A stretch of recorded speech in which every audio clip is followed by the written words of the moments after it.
nagiging neither here nor there, nagiging one half this and one half that. Ano ba talaga? Heir to the promise or to the curse? At kung ating lilinawin, heir to the promise to Abraham or to the curse of the law? Tagapagmana ng pangako o ng sumpa? Galatians 3:25-29. Ngayong dumating na ang panahon ng pananampalataya, wala na tayo sa ilalim ng taga-disiplina. Dahil sa inyong pakikipag-isa kay Kristo Jesus, kayong lahat ay mga anak ng Diyos sa pamamagitan ng pananampalataya.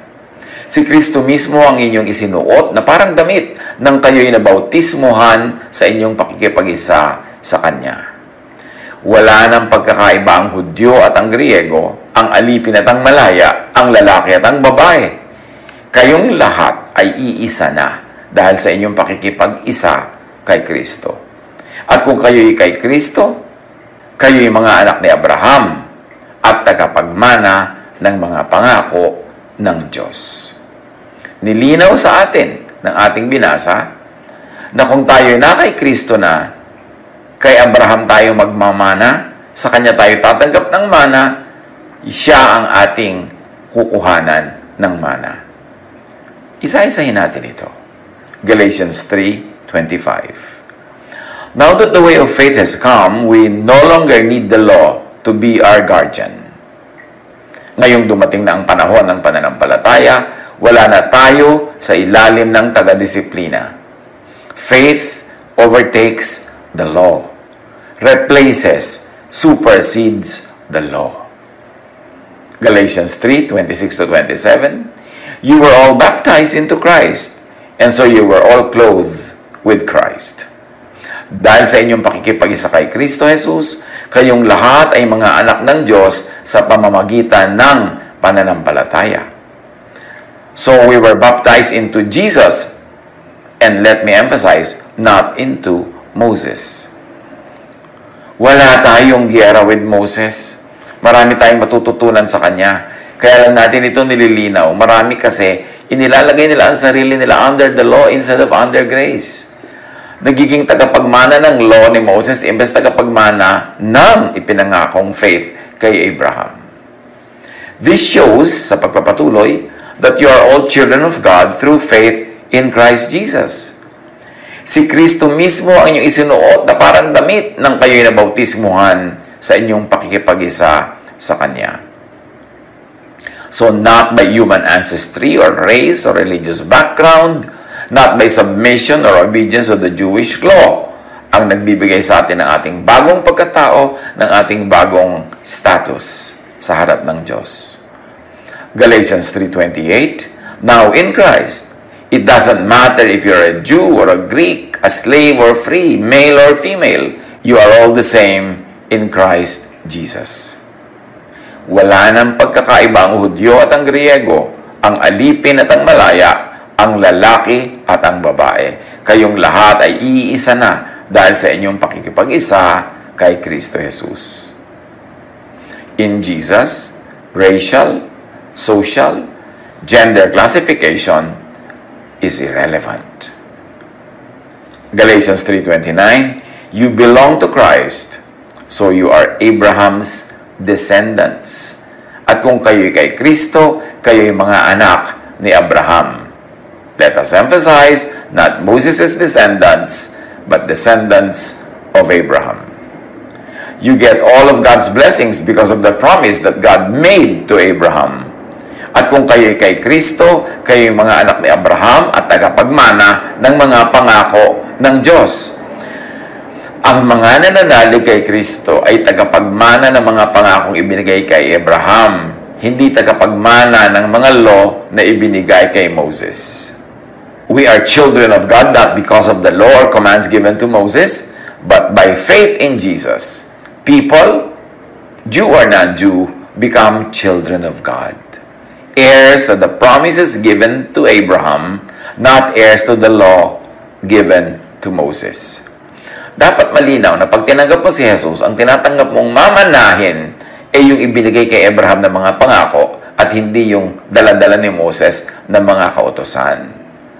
Ang minamana ng lahat, non-Jews included, ay ang blessings ng mga pangako kay by faith Abraham.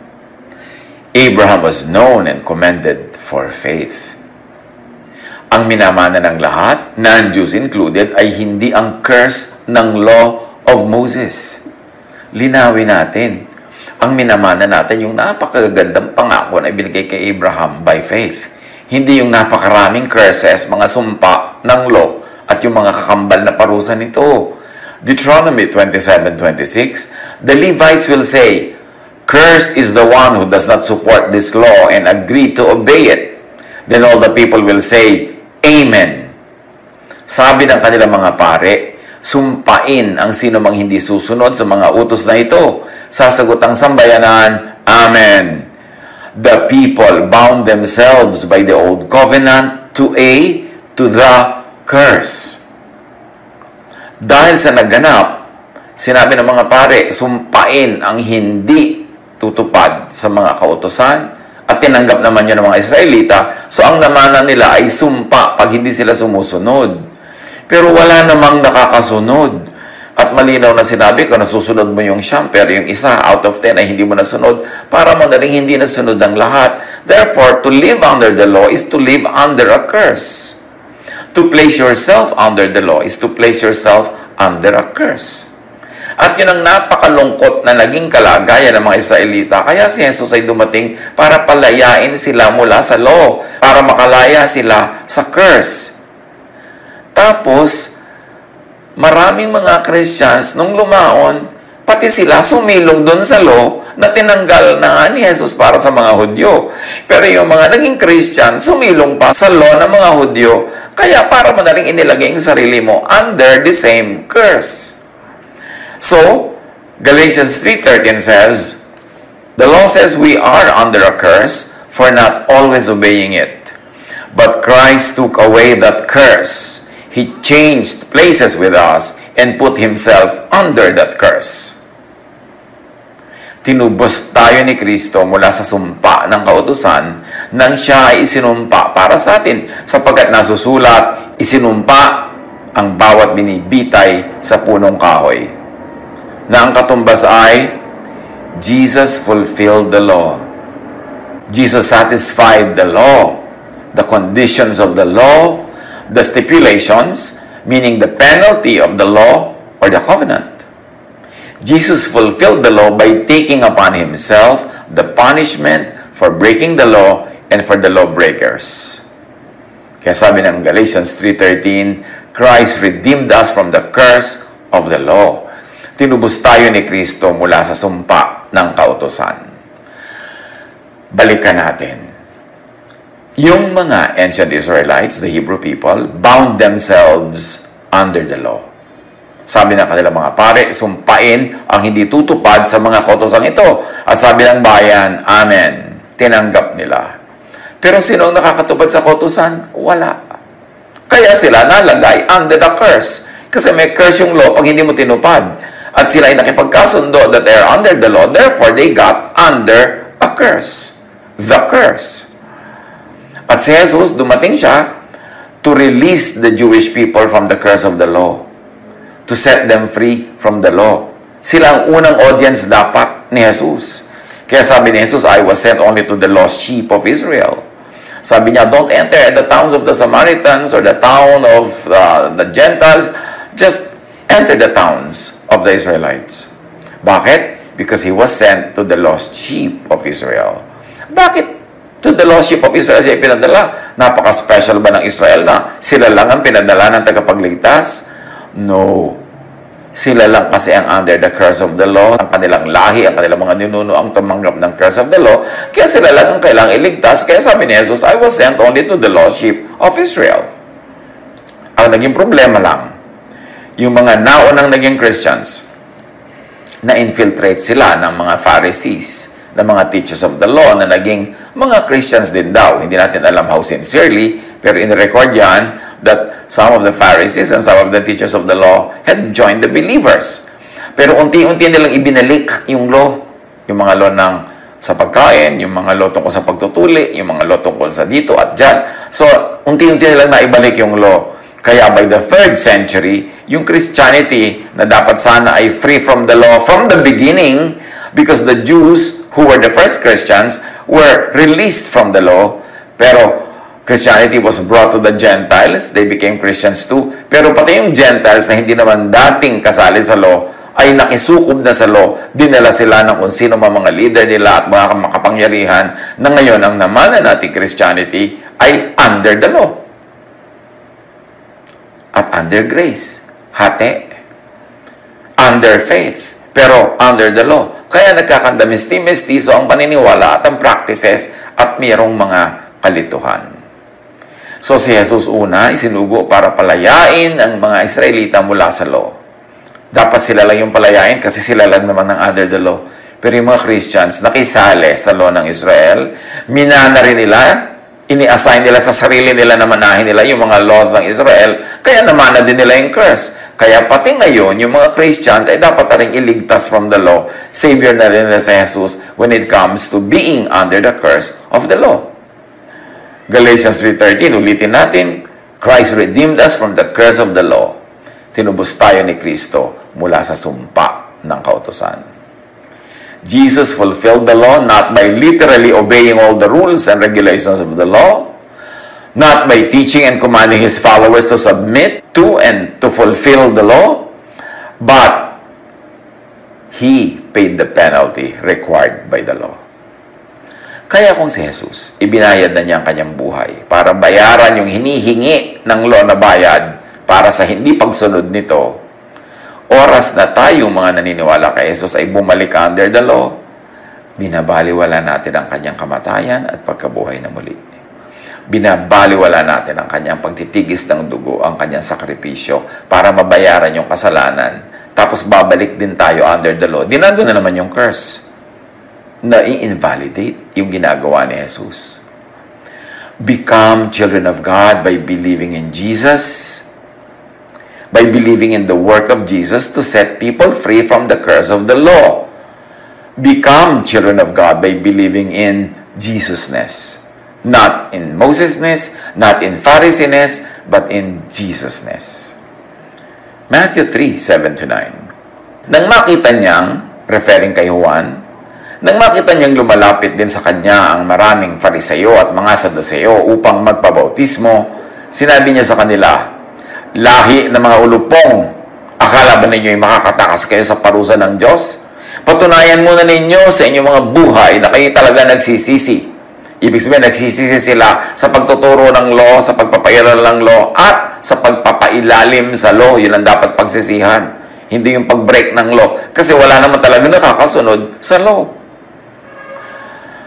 Patunayan muna ninyo sa inyong mga buhay na kayo talaga nagsisisi at huwag ninyong akalain na makakaiwas kayo sa parusa ng Diyos dahil sinasabi ninyong ama ninyo si Abraham. So, ang pinagmamalaki ng mga Hudyong ito ay racial identity, advantage, and entitlement because of the race.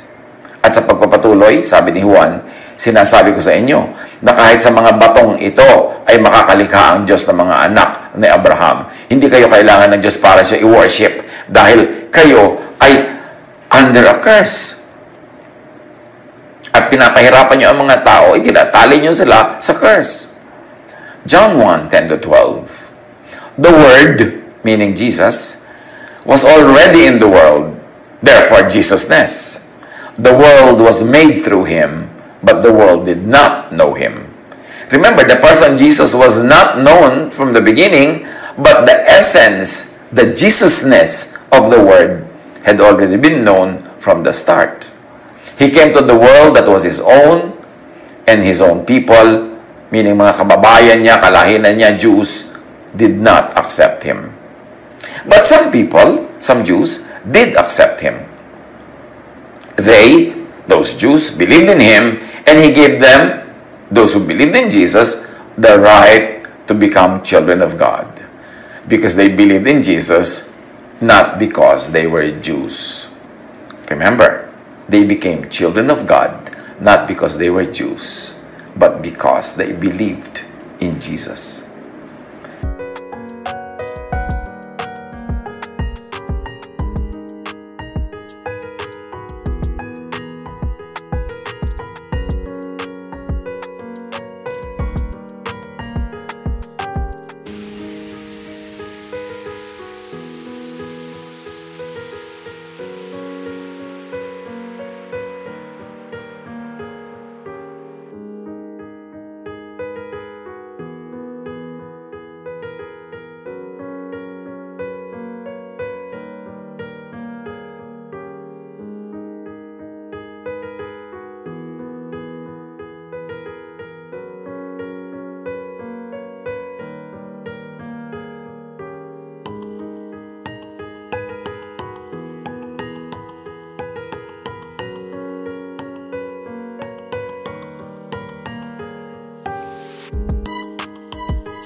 from the law of Moses.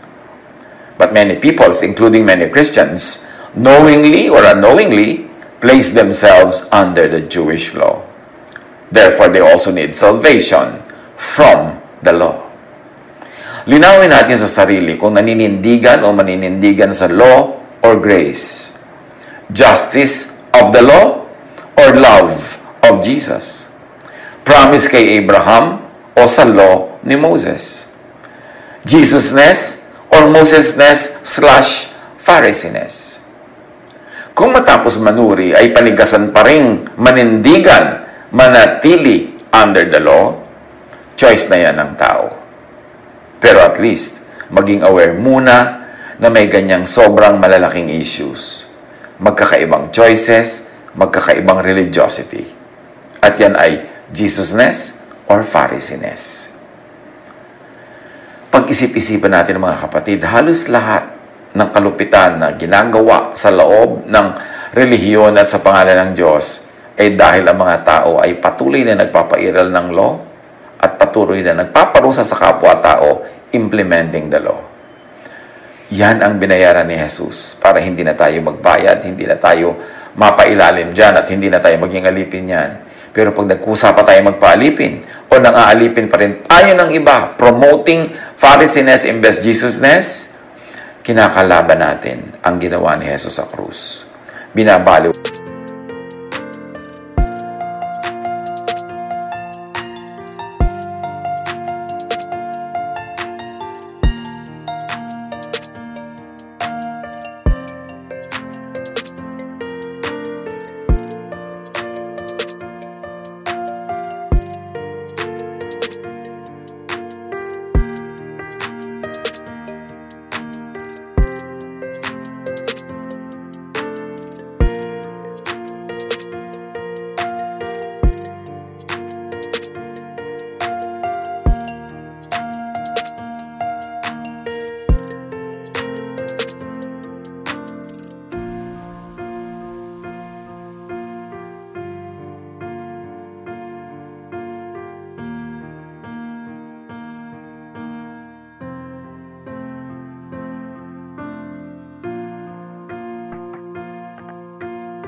To go back under the curse of the law is to ignore, to dishonor the work of Jesus.